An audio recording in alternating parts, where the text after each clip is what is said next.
back in business? We're back. All right, I'm ready. Sorry I had to pop out, pop back in. Yeah. Oof.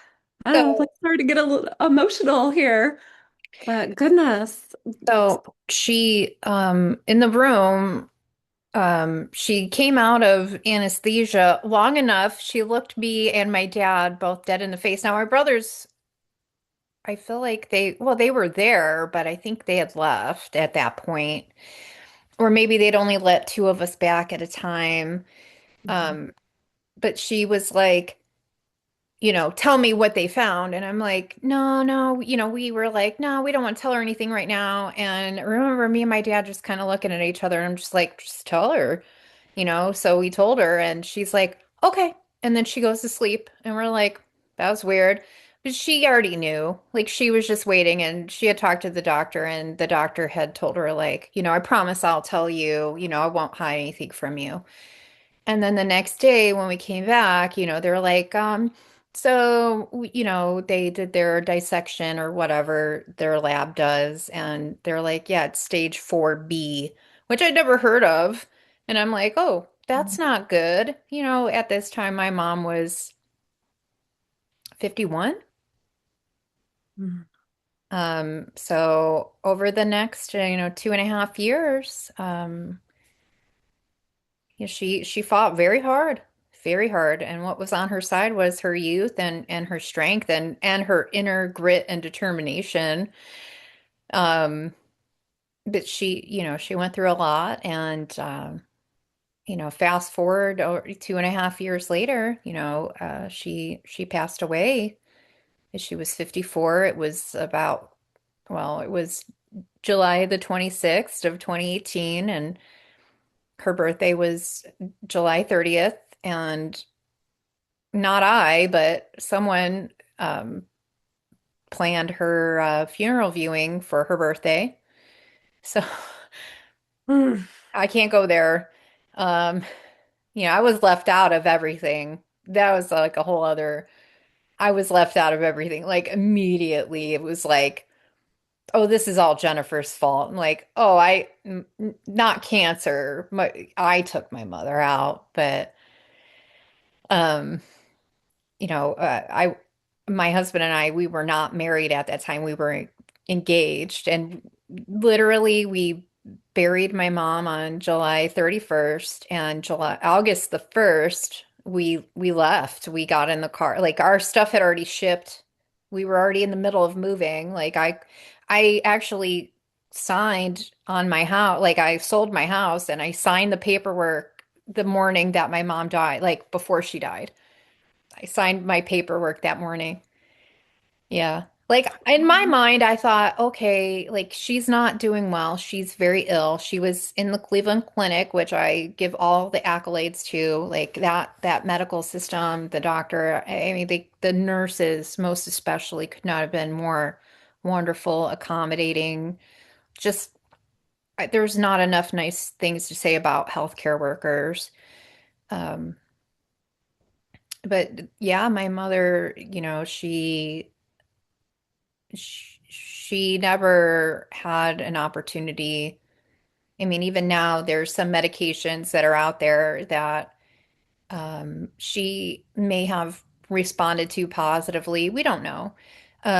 She was actually part of some kind of test trial at the end because she's like, well, whatever, if I can help somebody else. She was like listed as patient two in some like medical journal.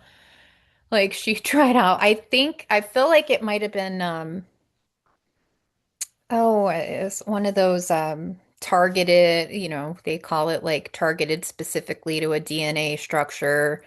I think she had tried that. Um, and the other woman who had the similar cancer, she had a uterine sarcoma, which is very rare for somebody my mother's age. They generally don't see this cancer in women until they're in their 70s. And I mean, it's known to be like fatal.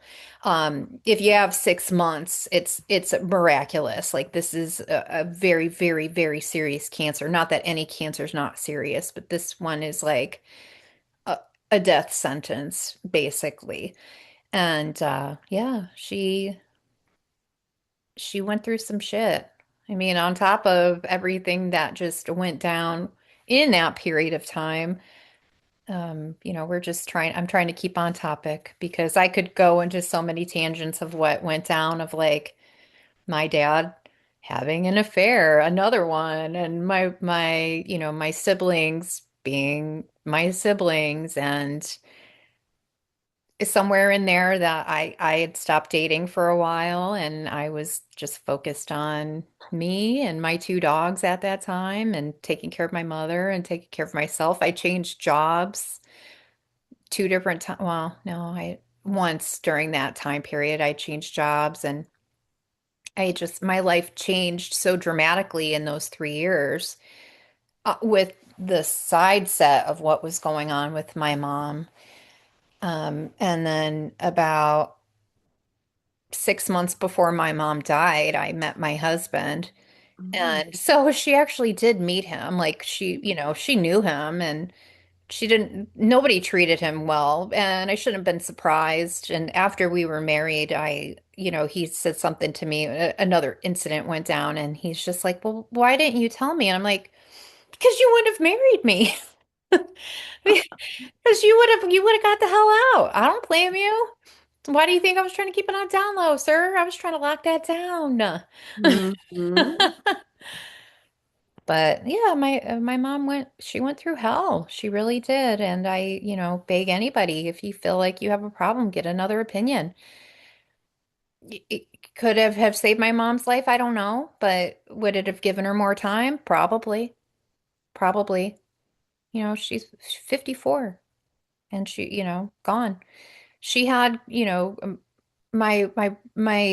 of my brothers are younger than me, obviously, but my middle brother had 3 children and my eldest niece was already in her early 20s when my mom died. And the younger two, I felt really bad for. They were all three of them were very, very close to my mother, and I got to see through my mom being a grandmother, like the mother that she wanted to be, but she couldn't be.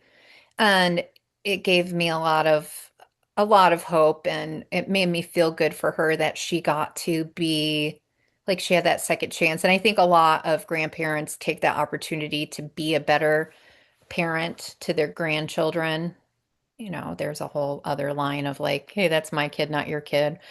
But I think that she definitely really enjoyed being a grandmother and she really tried to go out of her way to make things as painless as possible before she died on a few things. Like she tried to set things up for my father to be more successful with the household, but that it didn't really matter. He ended up dying in 2021. So less than 3 years later, both of my parents were dead of cancer. Um, yeah, yeah. There was a lot that went down. You weren't kidding when you said you have lived so many lives in your Honey, short time, it seems, on because I'm a Earth. Swiftie to my soul, okay? Honey, I rose up from the dead. I do it all the time. I have been destroyed and clawed my way back out, baby. And so I've had to rebuild. I know I can rebuild. I've done it. I'll do it again if I have to. I don't want to, but you finally, when you get to rebuild, you're like, oh, I can put the pieces in that I want, and I I, can get rid of what I don't. I like that. It's true. Ew. It's true. Yeah. Uh, when that boyfriend that I talked about, that we had broken up right before my mom got sick. I had I left a long-term job that I was with that I actually like there was some whole shenanigans that went down there. My best friend at that time um took on a job promotion, basically got me fired so she could put her husband in my job position. in that same week, so the manager over me ended up transferring me to a different job, which I held on to because I knew I was already applying for this other job. It was just weird timing, but I needed to still pay my bills. So I lost my job, my best friend, and my boyfriend literally in a 5 day period of time. Yeah, dude, I remember going home one day and I legit laid on the floor and cried. I remember my dogs rolling up on me. In fact, I only had one dog at that time because when I broke up with that guy, I actually adopted my dog Molly, who's Mm. not, Andy and Molly are no longer alive. So I'll say their names with confidence. I don't have to protect their anonymity.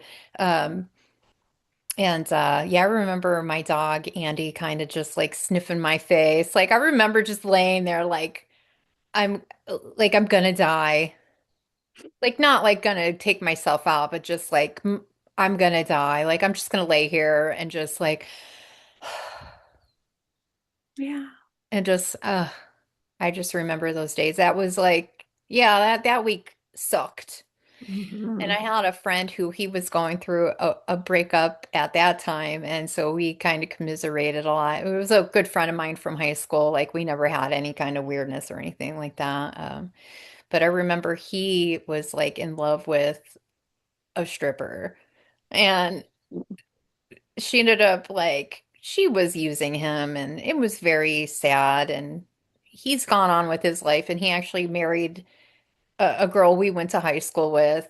That was like I think his second marriage. But anyway, I'm very happy for them. Like I feel like they probably should have gotten married, back then. But Right.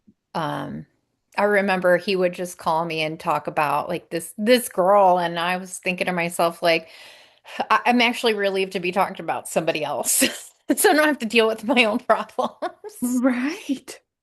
Deal with my friend's problems and his love of a stripper who ended up pregnant by somebody else. And just like, I was like, were you giving her money? And he's like, yeah, I was buying food. Like, I'd stay the night there. I was paying. I was like, you were cake daddy. Mm-hmm. You were the sugar daddy, honey. Well, Sorry for you. I think it is sometimes easier when we're going through one of those pits and valleys to have somebody else to kind of help through their pit and valley. And you're right, kind of shift the focus off of your own kind of like, oh, woe is me in the moment, right? Yeah. Sorry, I keep like, Oh, I you're couldn't good. find my glasses. I put my contacts in, and then right after I put them in, I found my glasses, and I was like, it's too late now. I must go on. And I'm like, Yeah, me and contacts, we're not friends. Mm. I like them, but it's like this one especially, like this is like my really bad eye. Right. Like sometimes the contact will just like pop out of my eye because it's so misshapen. It's like, Yeah, the stigmatism. yeah, Yeah. yeah. My eyes are just like basically crossed now, so it's fine. It's all Yep, good. I've accepted my fate. I'm a glasses gal through and through. Yeah. Yep. Yeah. Yeah, so like burying your mother, Oh, did you going hear to about going this? moving across the country, Yeah. coming here to California, knowing not one soul, and then like as you know, I mean like again, I'm going on a different track of like I got here, I found out I was pregnant, and then I had a miscarriage. Like it was like a Wow. whole sack of shit. It was like and my husband had to travel back to Ohio. So I was here alone for a whole week with just the two dogs and where we were living before, and it was a small mountain town. And I made friends with the guy that ran the coffee shop there in town. And I'm sure every time he saw me coming, he was like, the sad bitch is coming. But I spent money, so they loved me. Hey, yeah, like you're saying, you got to start somewhere, and that's great that you were able to make a Yeah, couple I wish I had connections known and you because I think at that time I think you were talking about you were working like part-time at Target, and that was like the place I used to go like all the time. because they had just opened that Target up and it was real fancy. And I was like, this is a gigantic Target. Right. Yeah. I know. I think that we would have bonded and had even more time to have a Did you friendship. did you work there when I know this is like side topic of like true crime, which we should totally get into, but it's so oversaturated. Because I need to talk about like the four people I've known that have like killed somebody. Like I've known at least one person that's been on Dateline. Um, Right, right. but did you work there when that young girl, unfortunately, she'd broken up with her boyfriend and he followed her home and shot her on the front porch and killed her? No, not at that That time. was like around the time that I had just moved here. And actually, I knew exactly who that girl was because I had to make myself be super outgoing when I moved here. And so I was like talking to like anybody that if you walked by me, I was like, "Oh, hello." As you know, I do now. I'll stop people and be like, "Hey, what's going on? Like, we're gonna be friends." And that's how we definitely differ. I was like, okay, Oh, I was never I'm like here that. for Oh it. gosh, I was like always reading a book. I always had headphones on. The tism. Hmm. I did not have a lot of friends, or when I had friends, like I didn't really understand the friendship dynamics, or like there was a lot I just didn't understand. Like I was just probably Oblivious. a total disaster without even knowing it, and I was just trying to survive, man, on top of being a poor kid in a neighborhood where everybody thought they were rich, but they were poor too. Like we came from like an urban area of Cleveland and we moved to this suburb in Cleveland and everybody just like it was like growing up in Mayberry living in that town. But Hmm. like everybody just they were like snot bags. They were like literally like on the border of Cleveland and they just thought that they were like Beverly Hills. I don't know how to equate it to California to like make you understand like they were like San Diego and it's really Visalia. Yeah, yeah. Okay, okay. Wow. Yeah, I can San relate to Diego. that. Yeah, that's pretty funny. Yeah. Yeah, I think there's people like that in every community. Porterville, I'll say somewhere where we don't live around. Right. Yeah. I'll beep out that name. I'll be like, beep. There you go. Um, anyway, I guess that was kind of a mishmash, and I don't know how well that's going to go over. And I feel like I just had diarrhea of the mouth the whole time. I'm not really sure I stayed on topic. That's okay. Hey. This is why I like to ask the questions because I know if I start talking, it's probably going to be tangent, tangent, tangent, but I'll get back, Well, circle yeah, back. we can like circle back to that. Okay, so tell me, are you seeing all these like notifications that are popping through? Okay. All right. Uh, tell me. My husband's on a call with somebody. I can hear him like, whoa, whoa, whoa, whoa, whoa, whoa. Oh my God. Shut up. Maybe we'll edit this part. I have about 10 minutes. I got 7:35, it says. Okay. But so how did that move like affect your family? Was it Oh, a they fucking hated me. The bitches hated me the whole time, but they hated me. Mm, Man, if I was already the like when I say I was the black sheep and then I just like re-upped myself for a second round of black sheepery, that's what I did. And my poor husband, he's like, I'm the one that picked the day that we moved. I had no earthly idea that your mom would die that same week. Like literally, my mom died on the 26th, and we were supposed to leave. I think it might have been like her birthday or the day after her birthday, which she was already pissed about anyway. right. But yeah, it's like if I could go back, I'd just be like, this is how it's going down. I Hmm. cared way, way too much about everybody else's feelings and including my mother's. And I regret her even going through that. If I had known what I knew, I probably would have like sold my house in secret. And I Right. probably would have just like coasted through that time and not put any stress on her and just like left. My intention was to make the move. Like because of his job transfer is how we ended up here. Hmm. So they paid for a lot of our move, which we're very lucky for. That's how it happened. It's not like we were just like, we're moving to California. See you guys later. Like this was a whole undertaking and his job helped a lot. They paid for a lot of our travel, a lot of our, gas mileage and reimbursement and everything for both of our vehicles that we drove because it was part of the Wow. move. They paid for our stuff to be shipped there. So we used a pod, which I highly recommend.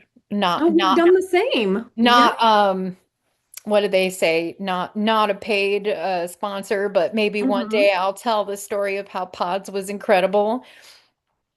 And they were incredible.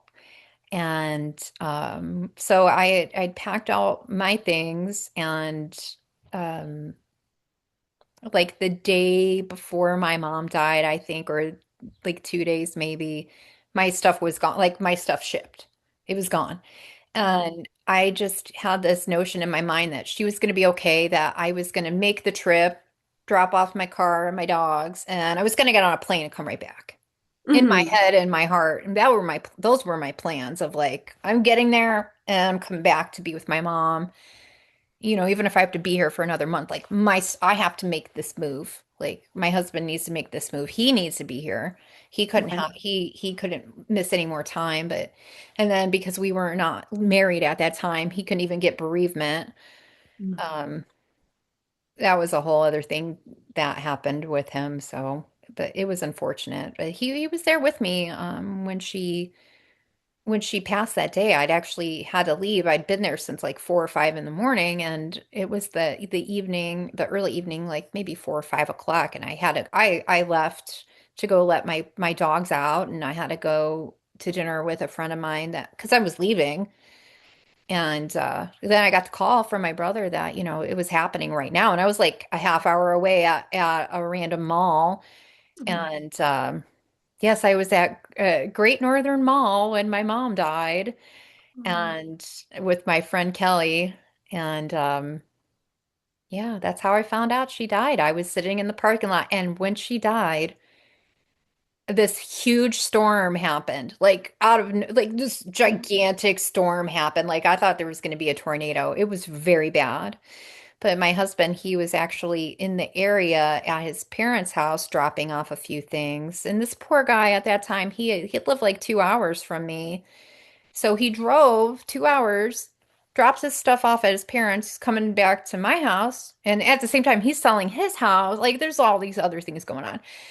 And meets me at the hospital downtown Cleveland. Like my mom's already dead at this point. So I walk in, I get to spend a little time with my mom's body, and it was devastating. Like I remember just laying over her body, and I remember telling her like, "Mom, you were the most beautiful person in the whole world." Like I she got robbed, man. She got robbed. And not that people that die in any other way don't get robbed, but it's just like that woman wanted to live. That woman wanted to be alive.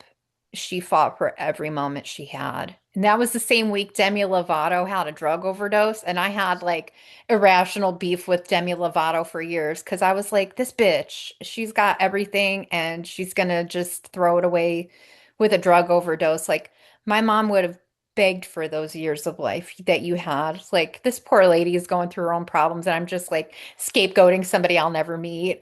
Like, poor Demi Lovato. I hope she's okay wherever she is. Right. So Ah.